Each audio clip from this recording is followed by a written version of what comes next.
para poder exponer de manera clara Síguenle, que un no se posible me- error. Ahora sí, buenas tardes a todos. Bienvenidos una vez más al Centro de Estudios No Ágidas de la Fundación Orahaim. Como siempre, para mí es un placer el poder estar con ustedes.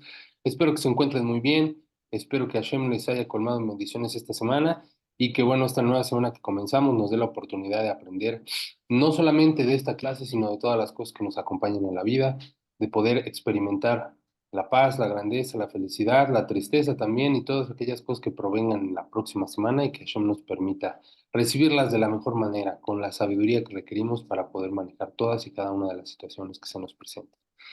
Estamos en el curso de los 13 principios de fe, estamos en el principio número 9. Nos encontramos en el concepto de la eternidad de la Torá, estamos explicando cuál es la razón por la que la Torá es eterna y no será cambiada. Esta es la parte número 2 a este principio que va a terminar en la próxima semana con una última clase explicando la cadena de la tradición oral, comparándola con la historia universal del mundo y con la historia de la Torá según se marcan en los tiempos toránicos.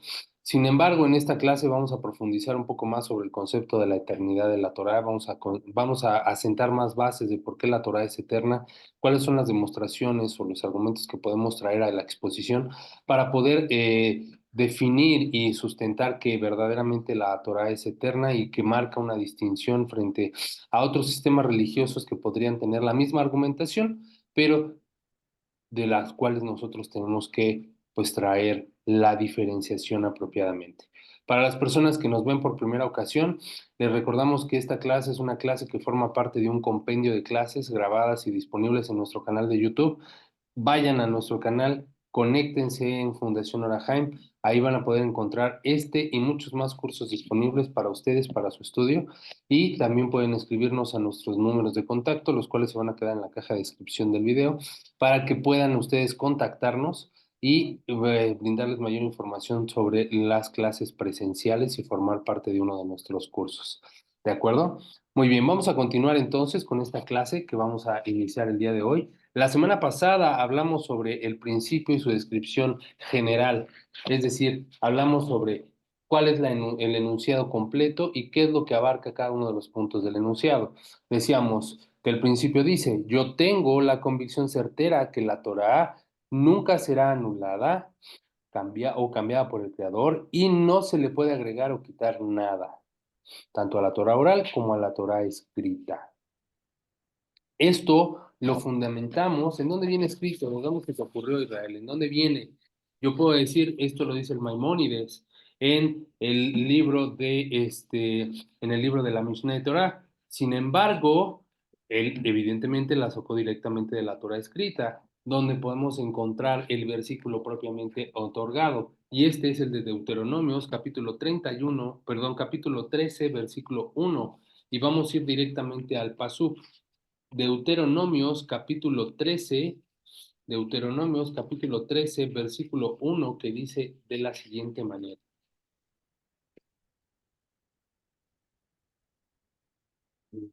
13:1. Permítanme, aquí está.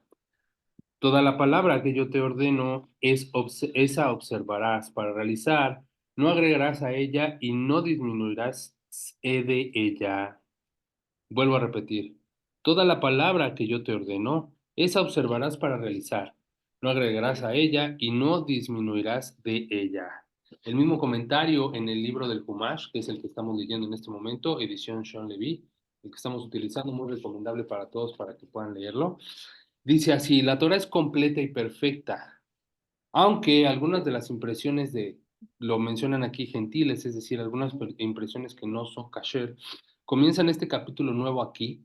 En realidad este versículo forma parte del pasaje anterior en los pergaminos de la Torah. Por lo tanto, según Sforno, perdón, Moshe siguió ahondando en la provisión de que ya había formulado en contra de imitar las prácticas de los gentiles, recalcando que los judíos deben extremar medidas para observar toda la Torá, tal como nos fue transmitida o como les fue transmitida de generación en generación. ¿Quién agrega mandamientos en un intento por mejorar la Torá, corre el riesgo de que aquello que la mente humana considera un honor a Dios podría resultar abominable para sus ojos. Esto nos ayuda a entrelazarlo con el principio anterior en el cual nosotros hablábamos sobre la Torá de origen divino. Recuerdan que decíamos que la Torá tiene este nivel supremo de origen divino porque no es una enunciación de hombre, sino es una expresión totalmente de la palabra de Akadosh Baruj Hu. Es decir, no es una inspiración humana, sino que fue recibida, según la teología judía, fue recibida propiamente por Moisés con las propias palabras de Akadosh Baruj Hu, con las propias palabras de Dios. No es una interpretación de Dios, no es una interpretación de lo que él quiso decir, no es una comprensión, un ejercicio intelectual de Moisés, es tal cual las palabras como mejor fueron expresadas. Él sirvió como un instrumento, como si hubiera sido una máquina de escribir, como si hubiera sido un altavoz, como si hubiera sido un interfón, transmitiendo las propias palabras de Akadosh Baruj Hu a el pueblo de Israel en el monte Sinai. Por lo tanto, hablábamos la clase pasada que la Torah es eterna, sentamos la base porque la Torah es emet, porque la Torah es verdad. Y decíamos que la verdad es eterna, a pesar de que fluye en el tiempo, fluye en la realidad, y la realidad cambia, es constantemente cambiante, se transforma, la verdad es eterna. Y no es que ella cambie, no es que ella deje de ser lo que haya sido, sino que se moldea y se acopla a la realidad existente y nos demuestra fundamentos que son eternos, cosas que serán, que son y que siempre han sido. Hablábamos en la clase anterior que este principio de que la Torah es eterna, también se encuentra expresado en el Proverbio capítulo 8, versículo 20 o 21, en donde hablaba sobre justamente que la Torah fue el Amón, es decir, fue el plano constructor con el que Akadosh Baruj Hu observó y construyó el mundo. Por lo tanto, la Torah ha permanecido con él desde la fundación del mundo y es por eso que también se considera que la Torah es eterna. Pero esto no es todo, también el principio dice que no podrá ser cambiada por el Creador, es decir, que no podrá ser modificada, si no puede ser modificada por el Creador, tampoco puede ser modificada por el hombre. Primero vemos que no puede ser anulada, no podemos decir hasta aquí llegó, después no podemos decir va a ser cambiada o agregado algo al interior de la misma, como agregándoles libros, agregándole nuevos textos, agregándole nuevos capítulos, como los que ya habíamos mencionado antes, como lo que se le conoce actualmente a las raíces hebreas que mencionan el Brit Hadasha como el Nuevo Testamento, que es un error considerar que también eso forma parte de la Torah, por lo menos desde la filosofía de la Torah ortodoxa, eso no es así. La Torah es únicamente lo que se expresa en la Torah oral y la Torah escrita, que ya hemos explicado en clases anteriores. Para quienes sea la primera vez, retrotráiganse a los videos anteriores, ahí podrán comprender qué es la Torah oral y qué es la Torah escrita propiamente. Y también dice que no podrá ser agregada ni quitada. Esto hace referencia, aunque se parece mucho a la anterior que dice cambiada, no hace referencia, esto hace referencia al cambiar, hace referencia a las influencias externas fuera del judaísmo, pero cuando dice agregar o quitar, se refiere justamente a este texto que dice que toda la palabra que yo te ordeno observarás para realizar y no agregarás a ella y no disminuirás en ella. Es decir, que esto previene a cualquier influencia interna dentro de el pueblo judío, en el que, como lo dice el comentario, quien agrega mandamientos en un intento por mejorar la Torá, corre el riesgo de que aquello que la mente humana considera un honor para Dios, podrá resultar en un acto abominable ante sus ojos. Esto es importante porque dice aquí todavía, no agregarás a ella y no disminuirás de ella. También en el capítulo 4:2 dice, por definición es imposible mejorar la perfección.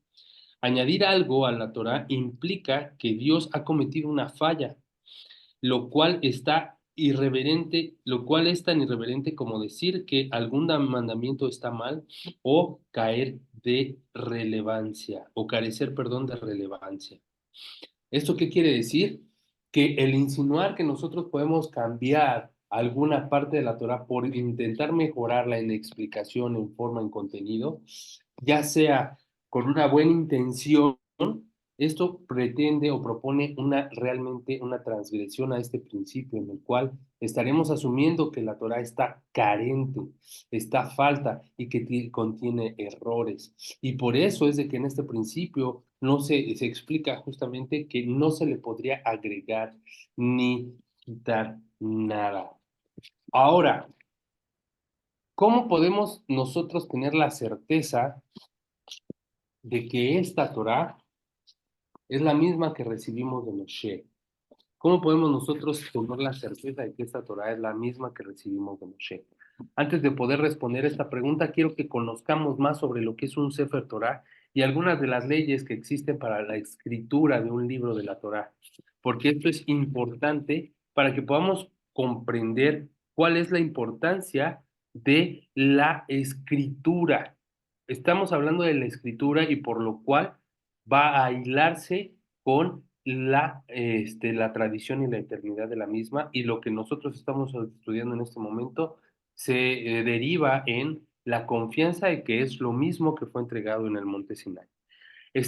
Vamos a leer ahora en este momento una Torá, un pueblo, una noche, un libro un artículo propuesto por la institución de Chabad en Argentina, un texto leído en las noches de entrega en Simchat Torah, en donde se explica un poco sobre la parte de las leyes de la escritura. Y dice el Masoret: la importancia de las leyes relacionadas con la escritura de un Sefer Torah se comparan con la creación del cielo y la tierra. El Talmud, fíjense muy bien, el Talmud en su Tratado de Eruvin, capítulo 13a, registra lo siguiente. Cuando yo, dice así el Talmud, cuando yo, Rabí Meir, me aproximé a Rabí Ismael, él me preguntó: hijo mío, ¿cuál es tu oficio? Le respondí: soy escriba. Entonces dijo: hijo mío, sé muy cauteloso en tu trabajo, por cuanto tu profesión es el trabajo del cielo. Si omites una única coma, una única letra o agregas una de más, terminarás destruyendo el mundo entero. Vemos aquí cuán importante son las leyes relacionadas con la escritura de un rollo de Torah, al punto que el Talmud considera apropiado advertir a los escribas que el único error, que con un único error en una sola letra puede causar la destrucción completa de un mundo. Por ello, los sabios de todas las generaciones, hasta el Ezra, el escriba, fueron extremadamente cuidadosos en sus transcripciones y compusieron además libros en los que registraron todos los casos en los que las palabras debían ser escritas en su forma completa o incompleta, con puntos encima de sus letras o con alguna de ellas de un mayor o menor tamaño que las otras. Asimismo, señalaron dónde debían comenzar y finalizar los versículos y secciones, como así también el número de cromas, es decir, tagim, que deberían ser colocadas encima de determinadas letras. Perdón, número de coronas. Las coronas son algunas figuras que se presentan dentro de un rollo de Torah. Es así que nuestros sabios dijeron en el Talmud Kedoshim 30a: por ello fueron llamados los primeros Sorfim, es decir, los primeros sabios, pues contaban todas las letras de la Torá, la raíz hebrea de Sofer, que significa contar, y decían: letra Bat de la palabra Gabón, vientre, Levítico, perdón, sí, vientre, Levítico 11:42. Marcar la mitad de las letras de la Torá. Y así sucesivamente fueron dando descripciones a cada una de las letras y en el orden que debían de ser colocadas. Entre los libros que compusieron acerca de este tema encontramos el Tratado de Sofrim, Tratado de Sefer Torah, ubicados en la mayoría de las ediciones del Talmud, luego del Tratado de Abodá Zará, así como también el Midrash Hasoret y el Midrash Tangim, entre otros. Distintos tipos de separación que existen en un Sefer Torah. Esto es importante, se los estoy dando para que puedan comprender cuál es realmente la relevancia de lo que es escribir un Sefer Torah. No estoy hablando de un libro impreso como el que tenemos aquí, que contiene justamente la Torah escrita, como el que tenemos aquí, que vuelvo a repetir, el Chumash, sino estoy hablando de lo que es realmente un rollo de Torah, el rollo que en las sinagogas se utilizan para poder leer. Dice distintos tipos de separación en la escritura del Sefer Torah. Existen 6 distintos tipos de separación que fueron ordenados a Moshe en el Sinai y que deben tomarse en cuenta al escribir un Sefer Torah, un rollo de Torah. Separación entre libro y libro, separación entre libro y libro, separación entre párrafo y párrafo, separación entre palabra y palabra, separación entre letra y letra y separación entre línea y línea. Vuelvo a repetir. Separación entre libro y libro, separación entre párrafo y párrafo, separación entre palabra y palabra y separación entre letra y letra y por último separación entre línea y línea. Si se dan cuenta, estamos hablando de toda la composición del texto. Debe de llevar una distancia exacta entre cada una de estas para que este libro de Torah, para que este rollo de Torah sea totalmente apropiado, sea un Sefer Torah aceptable. Y entre los versos del Cántico del Mar del Shirah en el Éxodo capítulo 15 del 1 al 18 y el Cántico de Hasinú, entonado por Moshe al final de Devarim, Deuteronomio capítulo 32, en su versículo 1 al 43, el espacio que debe dejarse es distinto a los que acabamos de mencionar, como se explica en las leyes correspondientes a la escritura. Esto es importante que nosotros lo comprendamos. ¿Por qué? Porque es necesario saber que no se trata nada más de agarrar y decir, este es un rollo de Torah y este se escribió. Y es todo un sistema que lleva un apropiado cuidado en su escritura, que no está escrito de manera a la ligera, que el material con el que se efectúa es un material apropiado y que además tiene ciertas reglamentaciones que deben de observarse para poder tener un libro, un Sefer Torah totalmente apropiado. La Torah debe de ser escrita únicamente sobre pergamino con tinta y con la apropiada intención, es decir, con la palabra en hebreo, kavaná, con la intención de mente y corazón apropiada, de hacerlo por la santidad del Sefer Torah y de el nombre inefable de Hashem. Asimismo, en cada trozo del pergamino no debe escribirse excesivas columnas de forma que resulten demasiado estrechas y difíciles de leer, ni tampoco escasas, lo que haría que uno pueda confundirse al leer demasiado, no, una línea, perdón, en razón de su excesiva longitud. Más bien, de acuerdo al trozo del pergamino se puede escribir 3 u 8 columnas, dependiendo si es corto o largo respectivamente. En cada hoja de pergamino debe de haber 42 líneas. En cada hoja de pergamino debe de haber 42 líneas. Para recordarlo, lo relacionamos con las 40 días que Moshe permaneció en el monte Sinai para recibir las 2 tablas. De igual manera, debe dejarse un margen superior, inferior y lateral. Un margen superior, inferior y lateral. El superior debe ser aproximadamente de 6 centímetros. El inferior, el de la parte de abajo, debe ser de 8 centímetros. Y el lateral, o sea, entre columna y otra columna, debe de ser de 4 centímetros. De 4 centímetros. La popular división de las parashot que todos conocemos en nuestro tiempo, como son Bereshit, Noach, Lech Lecha, Vayikra, y todas las que nosotros leemos de manera semanal, en realidad no fue enseñada a Moshe en Sinai.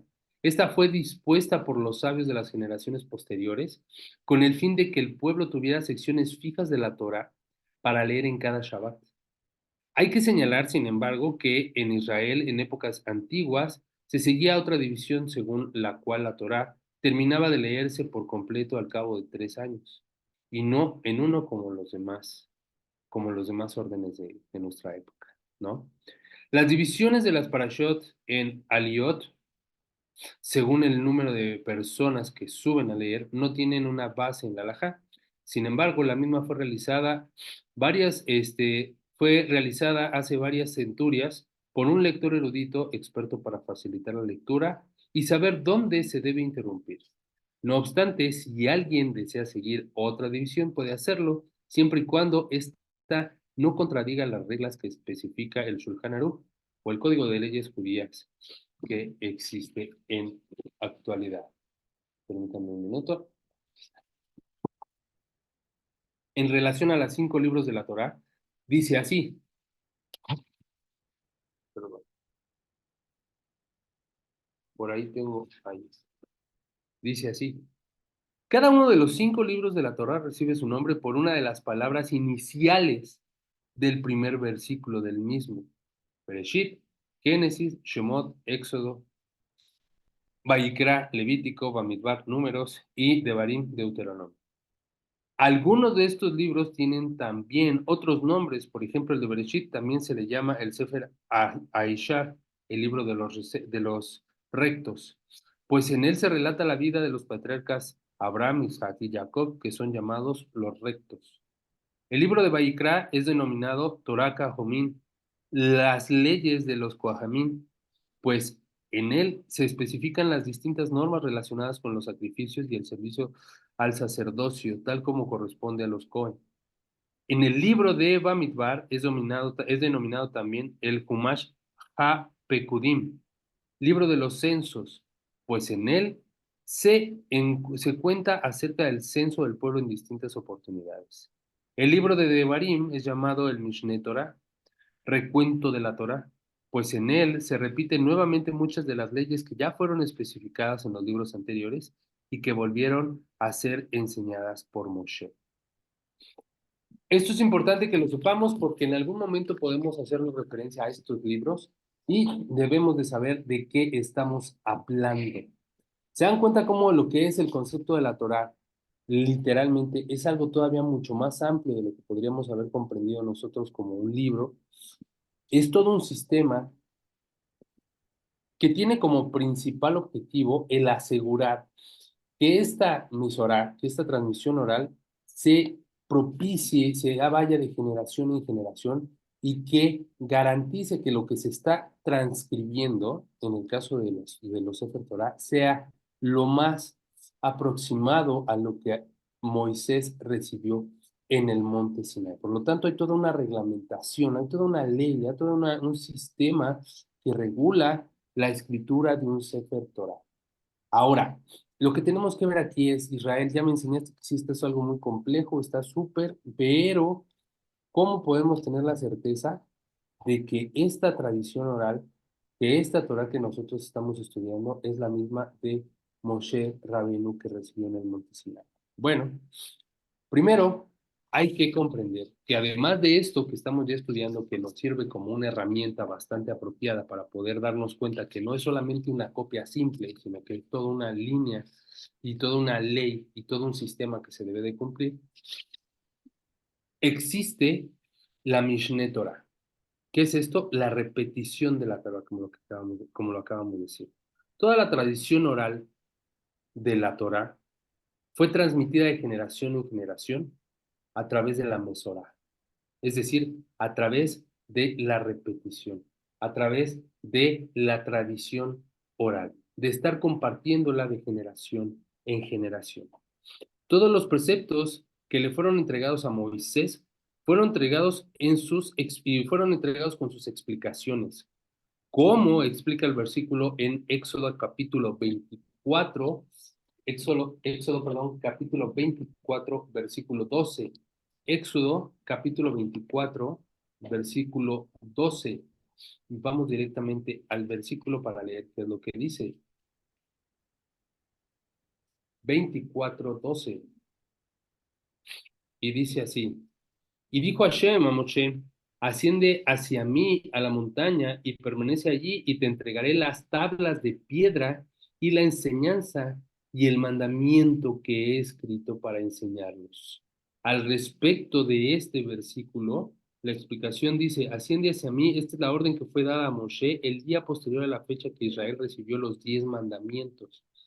Y te entregaré, dice el versículo, habla específicamente de las tablas de la enseñanza y el mandamiento, pero ¿qué eran? Según Rashi, que cita al Sadía, los 613 preceptos son subcategorías de los 10 mandamientos, por lo que estos tres conceptos ya están implícitos en las tablas. Rambam comenta que las tablas eran los 10 mandamientos que yo he escrito y el resto son los preceptos de la Torá, es decir, los que no fueron escritos, sino que serían transmitidos a Moshe para enseñarlos de generación en generación. Cuando la Torá aquí hace mención de el mandamiento y las enseñanzas, estamos hablando de las dos Torot, la Torá escrita, el mandamiento, y las enseñanzas, la Torá oral. Esto ya lo habíamos tratado en clases anteriores, ¿no? Entonces, aquí entrega las dos tablas, los dos mandamientos. Y este pasaje hace referencia a que a Moshe se le entregaron las 10 ascensiones, los 10 mandamientos generales, de los cuales se derivan estos 613 preceptos, y también se le entregaron las reglamentaciones, las explicaciones, porque no hay ningún tipo de ley que pueda ser ejecutada sin una reglamentación. No existe. Hashem Dios ordenó aquí cumplir la Torah de acuerdo a los preceptos, es decir, de acuerdo a la ley y estudiarlos con respecto a la enseñanza, es decir, de acuerdo a la ley oral. Es así que ambos, la Torah oral y la Torah escrita, forman parte de las enseñanzas entregadas en el monte Sinai, y es esta Torah completa que se ha transmitido de generación en generación a través de la relación maestro y alumno, a través de la relación maestro y alumno. Y esto es importante que también lo tomemos en cuenta. ¿Por qué nos había costado tanto trabajo el poder comprender las enseñanzas de la Torah antes de llegar a este estudio? No es porque Israel sea el mejor de todos explicando los temas más profundos de la Torah. Para nada, yo solamente estoy replicando enseñanzas que vienen de otros maestros. En realidad, ¿por qué? Porque porque era necesario que hubiera esta instrucción de maestro y alumno con la enseñanza de la reglamentación, es decir, de la tradición oral, porque de lo contrario se desvinculaba la explicación con el concepto, con el precepto, con la ley. Por lo tanto, era imposible poder comprender y por eso es que las explicaciones que teníamos respecto a ciertos versículos, respecto a ciertas ideas de la Torah, eran totalmente equivocadas a las que verdaderamente la Torah desde su composición histórica significa en cada pasuk, en cada versículo. Por lo tanto, es necesario tener esta relación maestro y alumno para poder transmitir esa oralidad. Ahora, esta Torah oral, con el paso del tiempo, se vio en la necesidad de codificarse para hacerla transportable. Es decir, que fuera transmitible de generación en generación, por lo que tenía que codificarse de una forma sencilla. Es muy complicado el poder explicar todo en una clase, sino que se tenía que codificar, se tenía que hacer como un resumen. Y cuando tú vienes y lees los libros del Talmud, se encuentran codificados, requieres todavía de una explicación, requieres todavía de que te abran el tema, requieres todavía que te abran el panorama. Por eso tratar de interpretar la Torah sin la explicación, sin la decodificación de la enseñanza, es totalmente risible y infructífero porque no te va a permitir conocer a ciencia cierta cuál es el concepto, cuál es la idea, cuál es el tema, cuál es la explicación respecto de lo que estás leyendo. Por eso es que constantemente los rabinos o los maestros nos incitan a no leer partes de la Torá que no son mandadas al pueblo, al no judío. ¿Por qué? Porque tú puedes tener todo el Talmud, puedes tener toda la Gemara ahí en tu biblioteca, pero no te va a servir de nada si no tienes quien te la explique, si no tienes quien te la enseñe, si no tienes quien te abra todos estos temas. Y curiosamente, cuando nosotros llegamos a este mundo, siempre queríamos comprar, lo primero que queríamos comprar era un Humash, queríamos comprar una Torá, queríamos comprar el libro, y lo primero que nos dicen es, esos todavía no, tranquilo, esos libros no, cómprate otros libros, cómprate otros tipos de textos, pero esos no, ¿por qué? Porque no los vamos a ocupar ahorita. Irónicamente y en contraposición a otros sistemas religiosos donde lo primero que te dicen, no, tráete tu Biblia Reina Valera, la Ascroll es la mejor, ¿no? la arcoíris, que viene de una forma explicada, la Dios habla hoy. Todas estas versiones en las cuales, al parecer, es que tenías que tener eso, porque si no, pues, ¿qué vas a estudiar? Aquí no, el estudio del monoteísmo te dice, esos no. ¿Por qué? Porque requieres de que se te explique de una manera distinta, y si tú tienes toda la Gemara y tienes todo el Talmud, eso y nada es lo mismo porque requieres de una explicación, requieres de que se te explique esta tradición, esta enseñanza en esta relación de maestro y alumno. Es por eso que Moshe escribió toda la Torá en el monte antes de morir, perdón, y entregó un rollo de Torá a cada una de las tribus. 12 rollos de Torá los entregó, uno a cada una de las tribus, y también dejó uno en el arca como testimonio declarada de la existencia de este rollo, como lo dice el versículo de Deuteronomio, capítulo 31, en su versículo 30, en su versículo 26.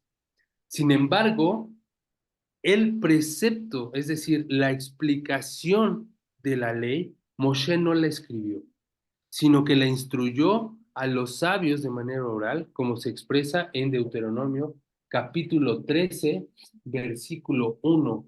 Deuteronomio capítulo 13, versículo 1, lo que acabamos de decir. Toda la palabra que yo te ordeno, esa observarás para realizar.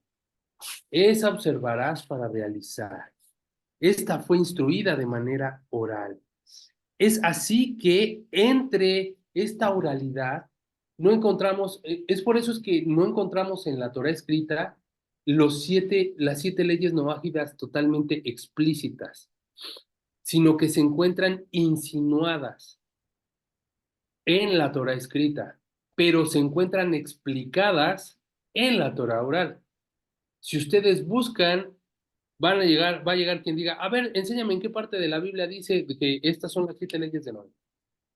Y las 7 leyes de Noah, tal cual nosotros las conocemos, no se encuentran de forma explícitas, se encuentran de forma insinuadas. Vamos a comprender una insinuación. ¿Por qué fue destruido el mundo en los tiempos de Noé? Porque dice la Torah que la gente se corrompió, desvió su camino y robó. Previo a eso, nunca había habido una ley que dijera que estaba prohibido robar. Sin embargo, si Dios destruye el mundo porque se desviaron su camino y robaron, es lógico asumirse que el robo es una prohibición delante del Creador. No está explícitamente indicado en el texto, en la Torah escrita, pero sí está explicado, está implícito en la Torah oral, en donde podemos comprender y de la cual podemos derivar justamente las leyes de Noah. Es así que estas 7 preceptos noágidas se encuentran totalmente explicados en la Torah oral. Y también es así que la Torah oral viajó no solamente de país en país, sino viajó de tiempo en tiempo, de generación en generación. Y la introducción al Rambam en su libro, en la introducción del Rambam a su libro Mishneh Torah, que es el libro que tenemos aquí, también un libro súper recomendado para monoteístas y principalmente este capítulo 1 que es el Sefer Hamadá, el libro del conocimiento.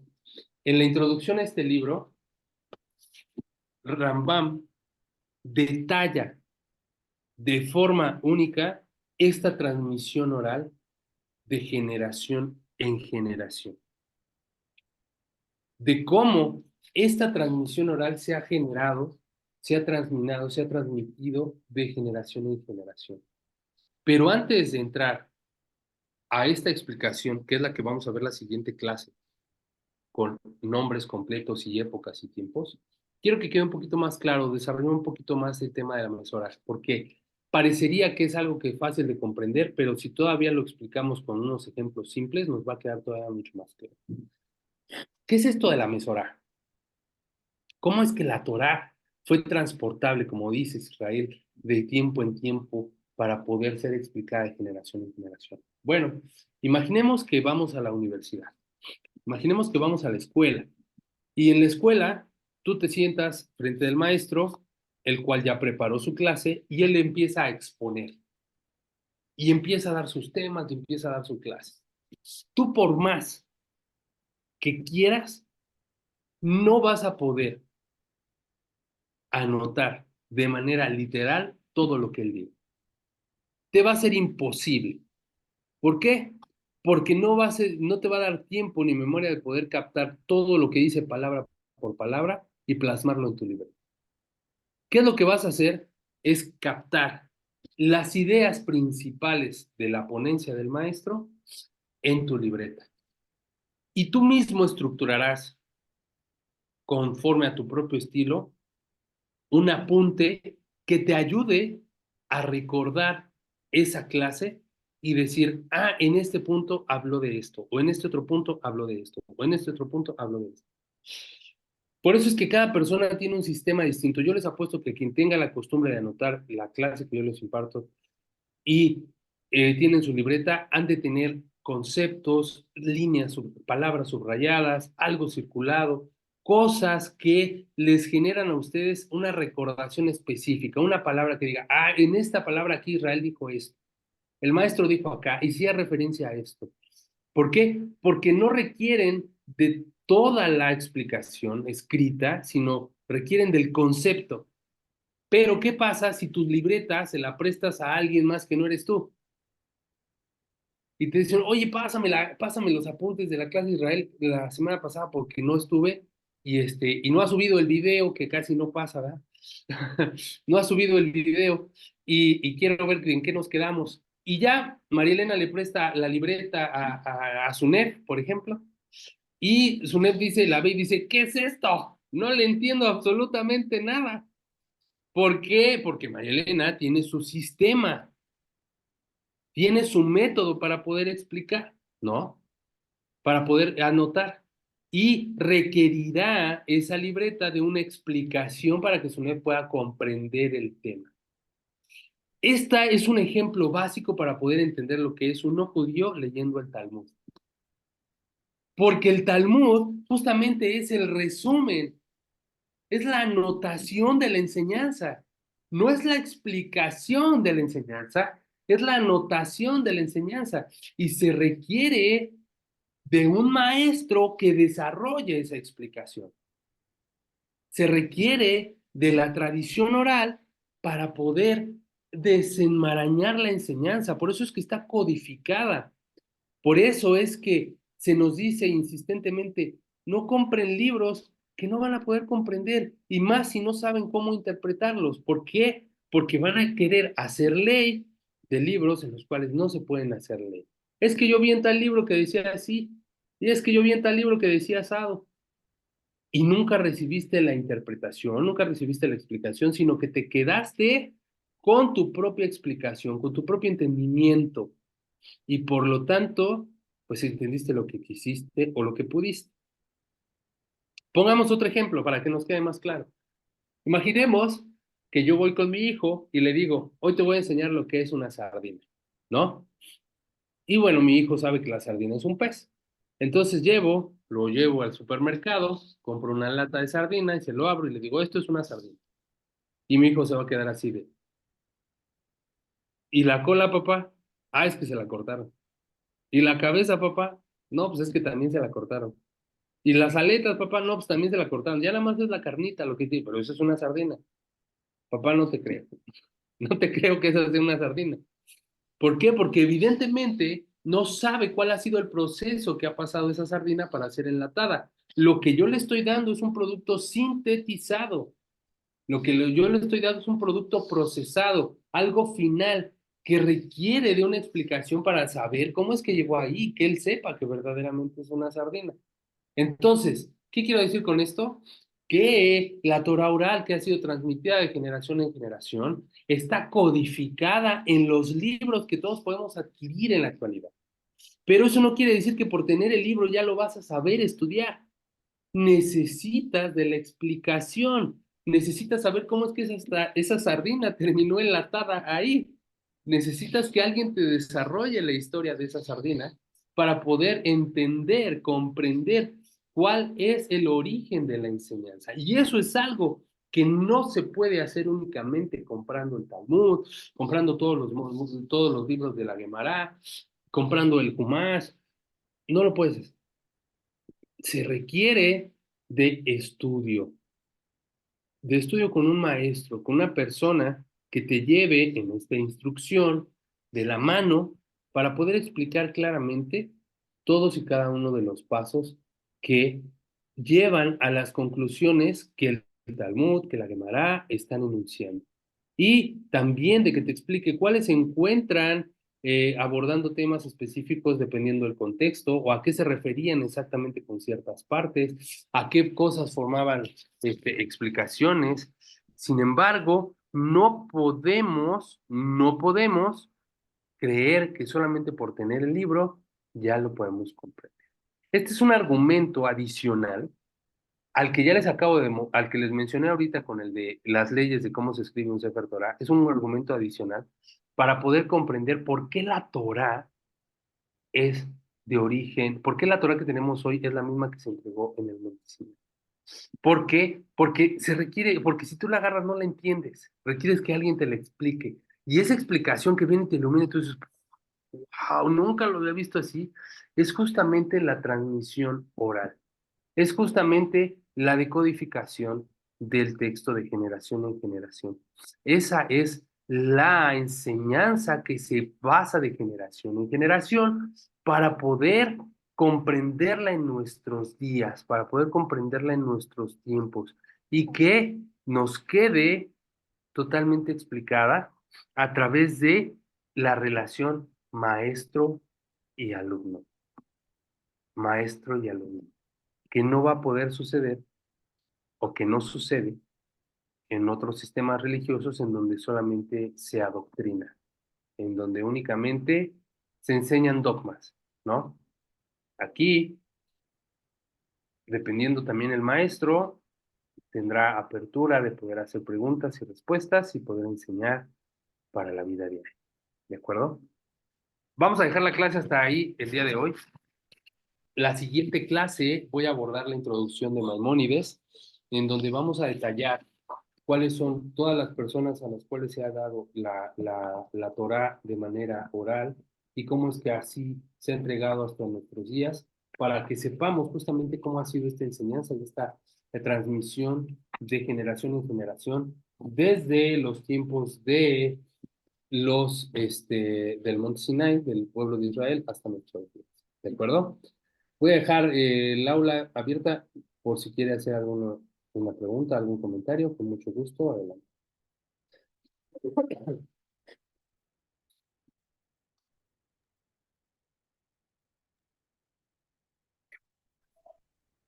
Y buenas, tengo una pregunta. Sí, adelante, estimado Roberto. Bueno, la primera es si me puedes ver, De hecho, no, porque si me puedes ver, no, su cámara marca como que está desconectada, debe tener algún problema ahí con su configuración. es que es nueva, no, es nueva mi máquina Ah, y ya. lo veo como una camarita, pero no me No, veo no se yo, ve. tengo, Le debe de dar permisos al Zoom en su máquina nueva para que le permita ingresar a su cámara. Ahí tiene que entrar a la configuración de su computadora y darle Ujú. permisos a la aplicación de Zoom para que pueda acceder a su cámara. Por eso no es que no le aparece. Ah, ok, pero bueno, ahí va mi pregunta. Sí. ¿Cuándo va a ser cuando vamos a entrar a relacionar esto de esta teoría que estamos aprendiendo de los principios con el código no ágida, con las 7 leyes?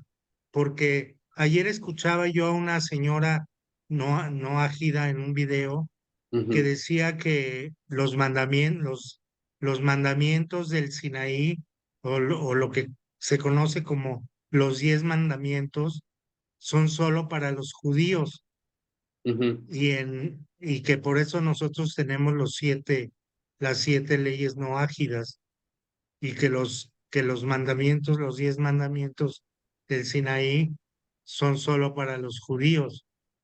Y pues en la religión cristiana siempre se ha enseñado que los 10 mandamientos son universales, ¿no? ujú. Entonces ahí hay una confusión Ok. Bueno, de mi mire, parte, ¿no? muy bien. Primero, en relación a la primera pregunta que fue ¿cuándo los vamos a abordar?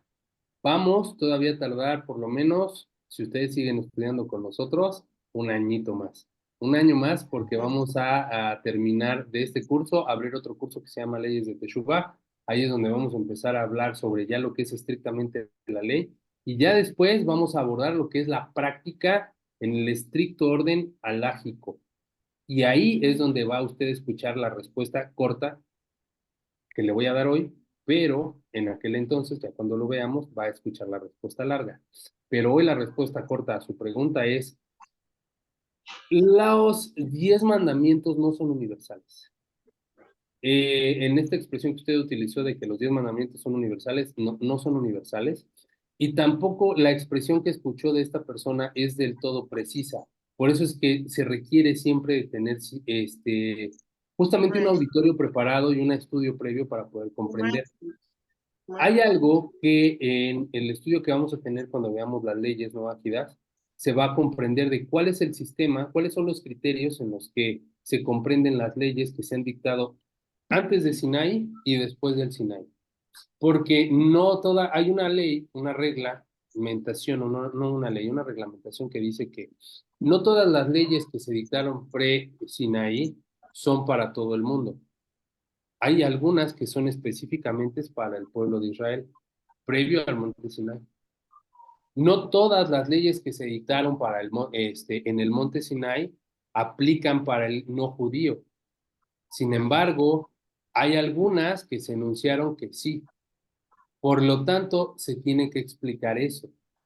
Y eso es algo que queda de manera eh, difuso para usted en este momento, porque con suerte va a decir, bueno, los 10 mandamientos no son universales, pero hay algunas leyes que sí y otras que no.